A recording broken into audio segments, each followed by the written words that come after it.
Welcome to the Living the Dream podcast with Curveball. If you believe, you can achieve.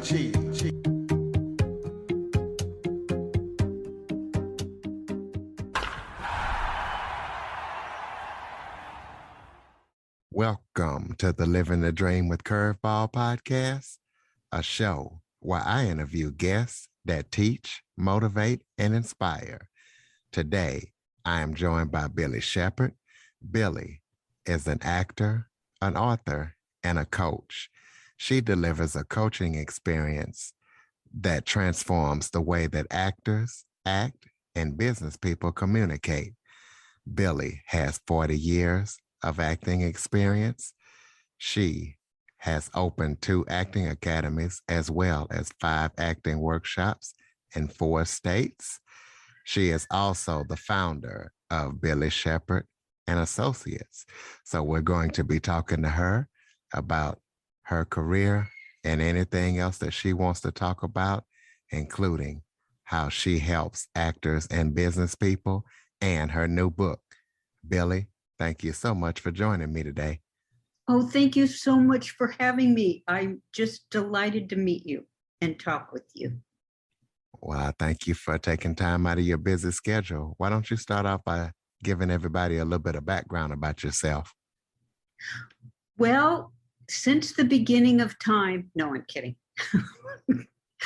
I left college to go act because I thought I knew more than the professors. And I went to a payphone at that time. That's how old I am. And I put some money in the payphone and I looked up talent agents and I told them who I was and they said, come on in. And I left college and started acting and right away got an audition and just hit the road doing that. Later, I ended up getting my degree and my graduate degree, but I've been acting a long time. And during that time, my agent came up to me one day and said, I notice how you're working. Do you want to teach an acting workshop on Monday night? And I thought, I've got something, maybe. And I started then teaching and coaching and loved it. And like you said, over the years, I ended up helping found 2 acting academies in Arizona and Texas. And I started my workshops there and in Connecticut. And then 32 years ago, moved to California and started my actors workshop here.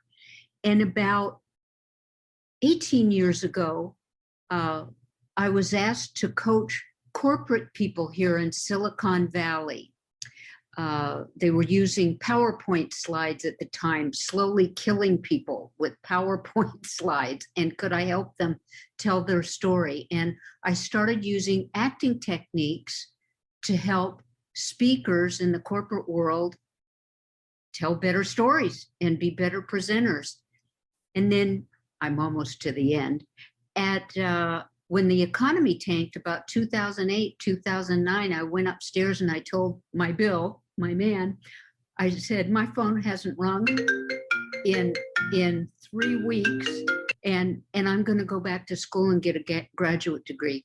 And that's what I did. And they let me prove or disprove, luckily it proved, my theory of coaching, which is getting people in the present moment and they'll be brilliant. But we can talk about that a little bit, the technique and the fundamentals and those techniques to help people.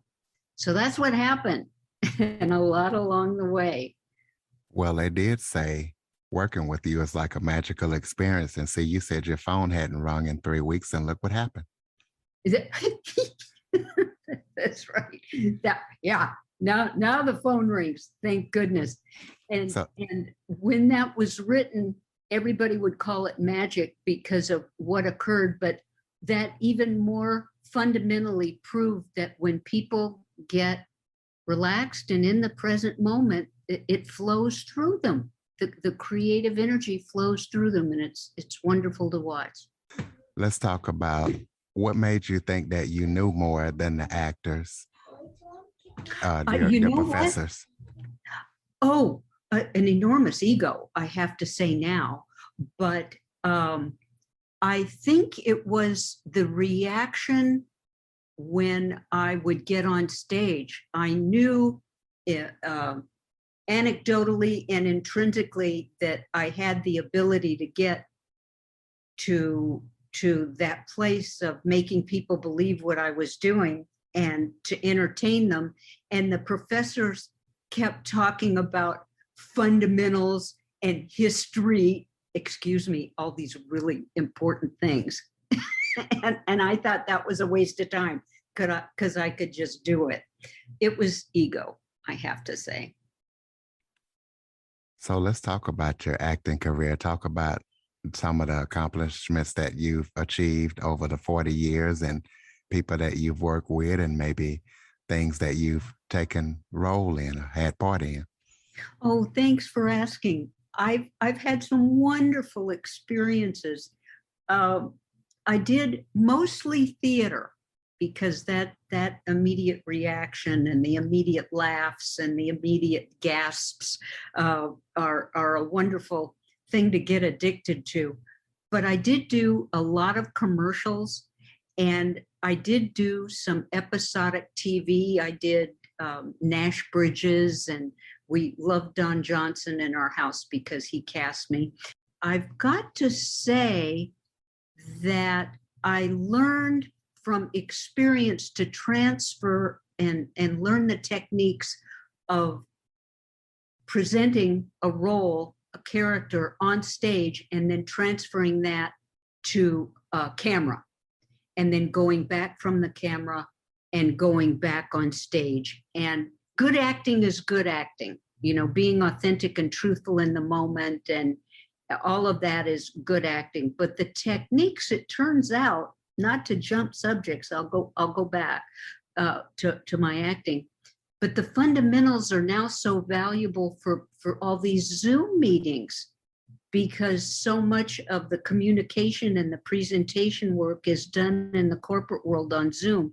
And now civilians need to learn how to go from in-person on stage presenting to using the benefits of the camera. So we've been teaching a lot of that in the business. But I would say, I don't know how I thought of this, but you asked. So I would say one of the biggest influences on my career was working with Alan Arkin.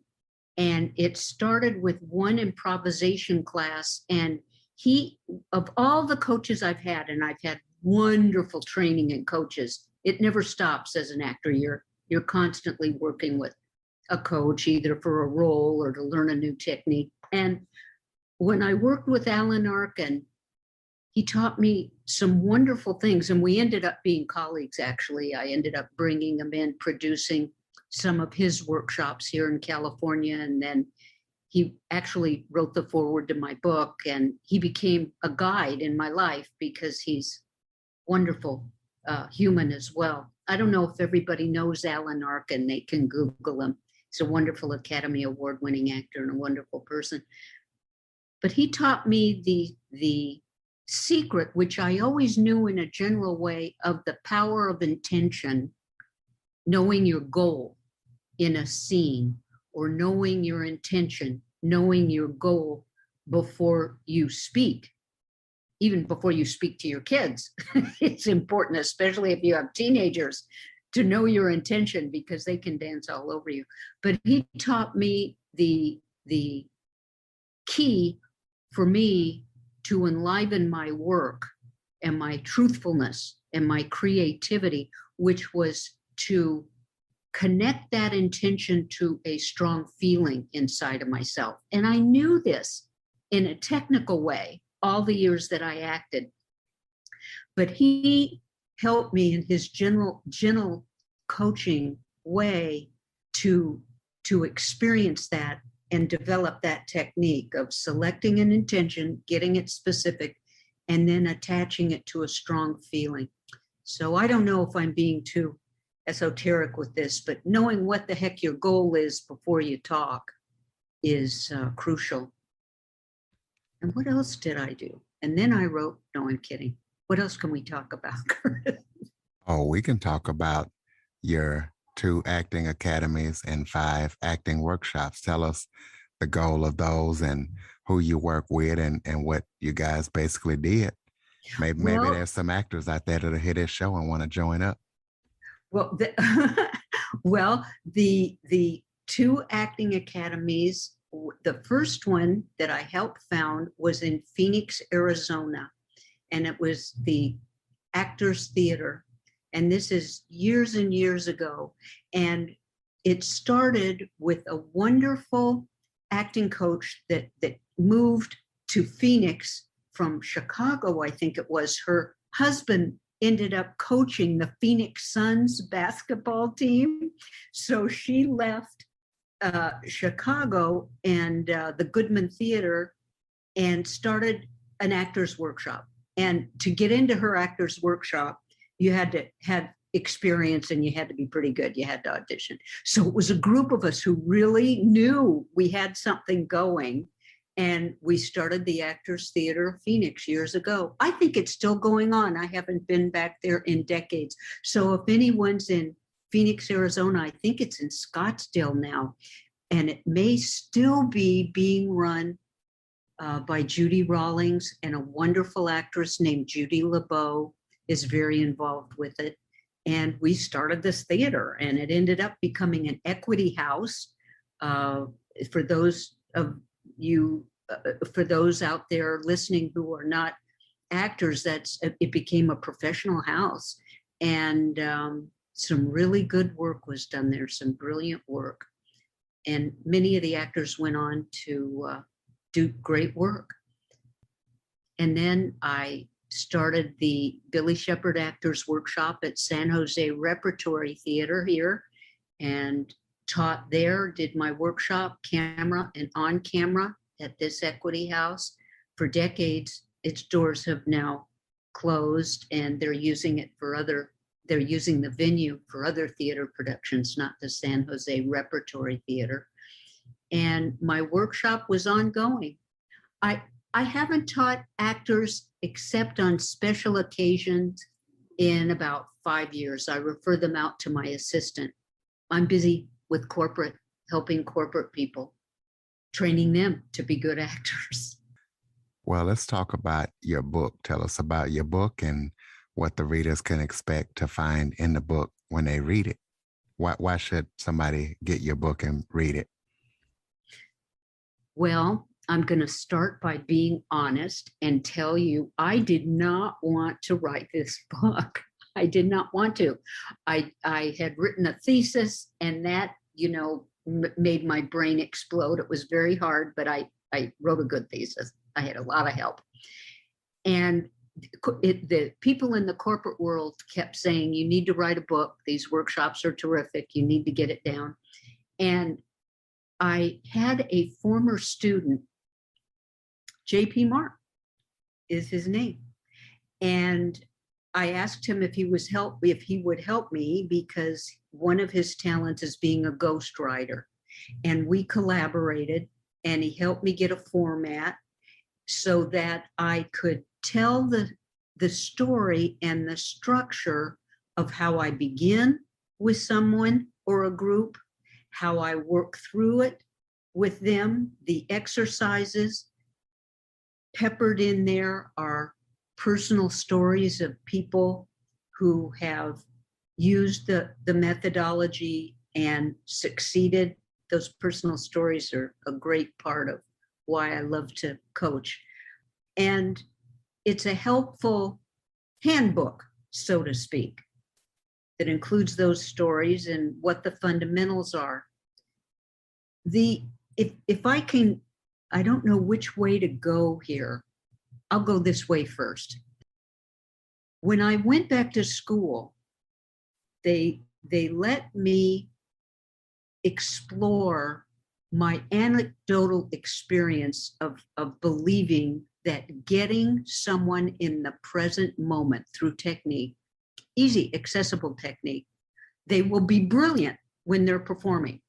Being in the present moment, I anecdotally knew to my bone marrow that that was the difference between a brilliant performance or speech, presentation, and a really good one, because I had done it for so long.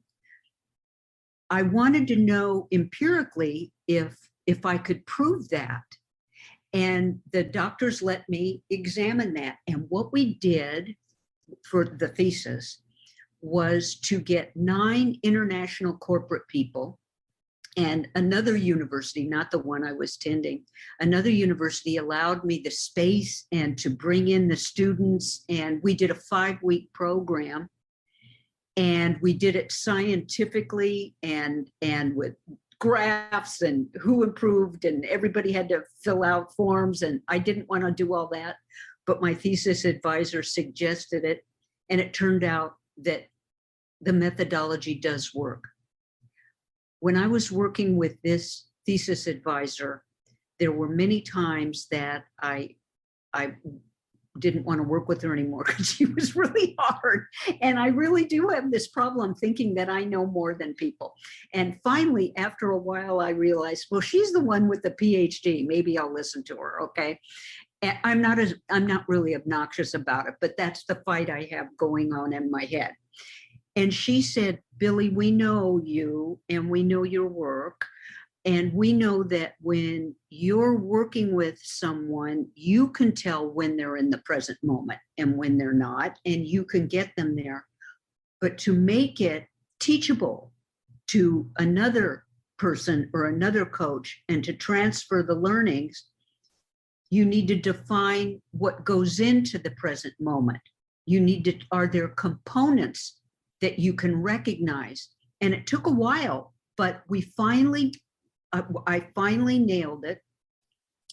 My brain was melting, but we finally nailed it. And here are the 4 components if you're interested. The first one is your body. You have to know what's going on in your body to make sure you're in the present moment. Do you need water? Are you thirsty? Is your heart pounding? Are your knees stiff? Do your shoulders ache? How's your posture? You got to know your body. The second thing is voice. And that becomes really important working on Zoom, the voice, the breathing in the voice, modulation, clarity, the use of pauses. The third thing is the ability to improvise, because things go wrong on stage or go wrong in a meeting. And the fourth thing is that magical secret of intention. What the heck do you want? What's your goal? So with those components, I was able to apply the exercises and training that I'd been using. So in the book, that's another part of what is discussed, are those 4 components and the examples of the exercises that we use to teach people to feel when they're in the present moment. And then once someone knows they're in the present moment or not, they can make the adjustment. And that's a powerful addiction, because when we're not in the present moment, it feels really uncomfortable. When we're not in the present moment, if we're not on intention, and we'll have the tools from the training to get back on the present moment. And it can be as simple as taking a sip of water. The thing that has occurred with the book is that now I need to make another edition because this last year, everything has been online, hasn't it? And so new techniques that we've developed and new practices to assist people in their Zoom meetings. So now there's no escaping it. I'm going to have to write a new edition, just add it, and I'll call JP and he will help me. That's the story to date about the book. Well, let's talk about the founding of Billie, Shepard and Associates. Talk about why you decided to found that and what that's all about. Well, you know what I'm learning talking to you is I've got spunk, Curtis, I think that's what it is. I've got tremendous confidence and courage in spite of myself. I'll just dive in, I'll just go for it. Corporate people kept asking me for help. And I thought, take this in the right way. I thought, their discretionary income is greater than an actor's discretionary income. And helping them was equally, if not more, rewarding. They were very attentive and they practiced and they worked. Sometimes actors are very talented and they don't do the work. Not all the time, but sometimes. And I thought, this is wonderful. I think I'm going to make a cottage business out of this, in addition to my acting and my modeling and my coaching. And I'm going to call it something, and I'll get a business license and start advertising. And we worked and worked to find a name, all these clever names. And I have a couple of photographers that I work with that take, pictures of me and stuff. And the photographer that I learned the longest said, it's you, it's Billie Shepard. It's you, and it's the other coaches that you, like I have an opera coach that I refer out. I have a computer coach that I refer out. I have an editor that I have all these associates that I've garnered over the years. And she said, it's Billie Shepard and your associates. And that's what I started calling it. And then, because I've got spunk, I started picking up the phone and calling companies and saying, do you have a problem with your PowerPoint presentations? Do you need somebody who's a wonderfully talented person but needs presence training? Do you have somebody who needs leadership training? My associate and assistant for the last 20 years, Mary Mackey, was an international runway model. And she taught how to dress, how to walk, how to enter a room, how to take your coat off. So we had all of these things to bring to companies, and I just started making calls. And then one day, I'm almost done, I thought, I'm going to call UCSC, the university, and I'll just call the extension because it's near the house, and ask them if they want some presentation skills training. And I got the head of the department on the phone.